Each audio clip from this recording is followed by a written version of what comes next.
अब हम यहाँ पर देखते हैं छत्तीसगढ़ की संस्कृति। छत्तीसगढ़ की संस्कृति हो चाहे कहीं की भी संस्कृति हो, वो शुरू होता है गुफाओं से। गुफा में ही लोग रहते थे और यहाँ से उसकी संस्कृति शुरू होता है। यहाँ से वो अपना कला को दिखाना शुरू करते हैं।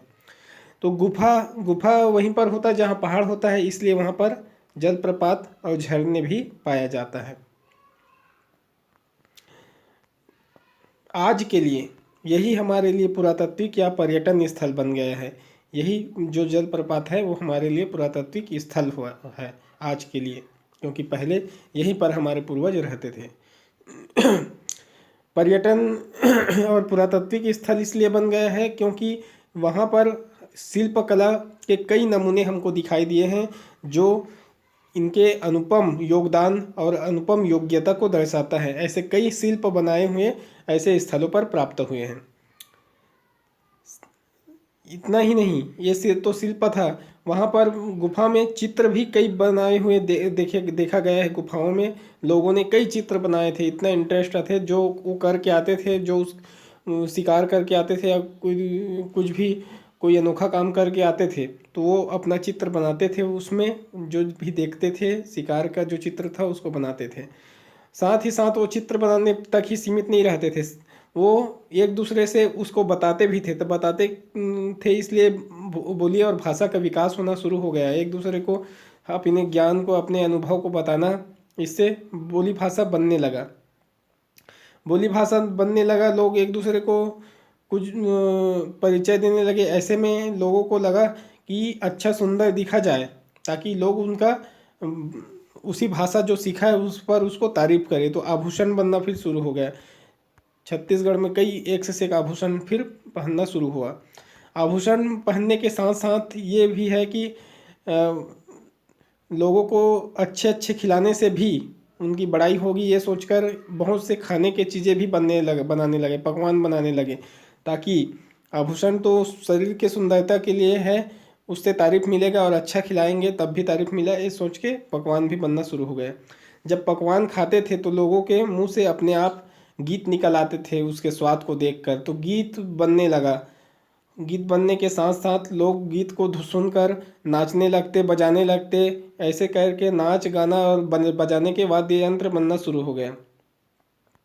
तो वाद्य यंत्र जब बजता था तो कुछ ना कुछ तो वहाँ पर गाथा होगा, कुछ ना कुछ उस नाच गाना में कुछ ना कुछ तो वर्णन होगा। तो उस वर्णन के लिए पुराने जो अच्छे काम किए थे राजा महाराजा, उसका गाथा शुरू हो गया, उनका बखान शुरू हो गया। गाना गा गा कर, नाच नाच कर उसका बखान करने लगे। ऐसे ऐसे ही इसके साथ ही लोग अब नाटक के रूप में शुरू कर दिए। उसके बखान करने के लिए ना सिर्फ नाचना गाना बल्कि एक नाटक जैसा शुरू हो गया, लोक नाट्य शुरू हो गया।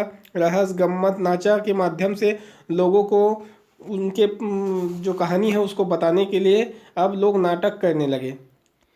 तो नाटक करने वाले या कुछ भी गाना नाचने वाले जो भी थे, वो ऐसे प्रसिद्ध व्यक्ति थे, तो वो लोग एकदम प्रसिद्ध हो गए। लोग उनकी बड़ाई करने लगे, उनके बारे में फिर ये जानने लगे। एक तो राजा के बारे में जानने लगे, दूसरा आम व्यक्ति कोई अच्छा काम किया वो भी प्रसिद्ध हो गए, उनके भी नाम लोग याद रखने लगे। अब ऐसा हुआ तो ये कलाकार वगैरह सब है, तो लोगों को लगा कि अब ऐसे कलाकार की ज़रूरत है, इसलिए ऐसे संस्था बनाया जाए जो ऐसे कलाकार को बनाते रहे और हमारे राज्य का विकास होता रहे। ऐसे संस्था बनाना शुरू हो गया। अब संस्था बनने लगा तो अब जो कलाकार है उसके कला दिखाने के लिए अब कुछ ना कुछ तो मौका देना पड़ेगा, इसलिए अब पर्व और त्यौहार घर घर मनाने लगा। घर घर पर्व त्यौहार मनाते थे और अपने कला का को प्रदर्शित करते थे। लेकिन क्या हुआ, बाद में फिर घर घर में बंद करने के बजाय महोत्सव, समारोह, मेला के रूप में लोग सब सार्वजनिक रूप से मनाने लगे। सार्वजनिक रूप से एक साथ सब मिलते थे और सभी में एक साथ खुशी के रूप में मनाते थे। अब खुशी मना रहे हैं, अब सब एक जगह है, तो सबसे पहले कार्यक्रम को पूजा पष्ट करना पड़ेगा। तो संतों की यहाँ पर आवश्यकता पड़ता था, क्योंकि संत ही उनको मार्ग बताते थे, सही मार्ग बताते थे कि कैसे समारोह आयोजन किया जाना है, कैसे शुभ मुहूर्त शुरू होता है, ये सब अब संत बताने लगे। तो संत अब बताने लगे, तो संत जो है वो बहुत ही शुद्ध भाषा में हाँ जो हाना है, मुहावरा है, जनौला है, इसके माध्यम से वो अपने बात को बोलते थे, इसलिए वे बहुत ही उच्च कोटि के वक्ता बन गए। अब अब जो बात है वो सिर्फ बोलने तक सीमित नहीं रहा, बल्कि वो लिखित में हो गए, साहित्य के रूप में आ गया, और कई देखा सीखी कई लोग साहित्यकार बन गए, और कई तो बहुत ही अच्छे साहित्यकार भी बन गए। तो बहुत से साहित्यकार हमारे राज्य में भी पैदा हुए। अब साहित्यकार पैदा हुए और बहुत से कलाकार पैदा हुए, तो ऐसे में उनको सम्मान बढ़ाने के लिए पुरस्कार देना भी शुरू हुआ, ताकि वो और अच्छा काम उसी तरीके से करता रहे। लेकिन सम्मान तो सभी को दे रहा था, लेकिन कुछ ऐसे भी सम्मान, बड़े बड़े सम्मान होते देना भी शुरू किए, पद्म भूषण वगैरह सम्मान देना शुरू किए, लेकिन ये सभी को नहीं मिल पाता, इसलिए कुछ विशेष लोगों को ही मिल पाता है। तो ऐसे लोगों को के बारे में जानना जरूरी है। लेकिन इन सब के बावजूद कुछ लोग जंगलों में रहते थे, और इन सब हमारे जो संस्कृति थे उससे अनजान थे, और इसका स्वयं का अलग संस्कृति था, अलग सभ्यता था, अलग इनका कला था, इसलिए इनके कला को अलग से संरक्षित रखा गया और इनको इनके हिसाब से जीने का पूरा मौका दिया गया।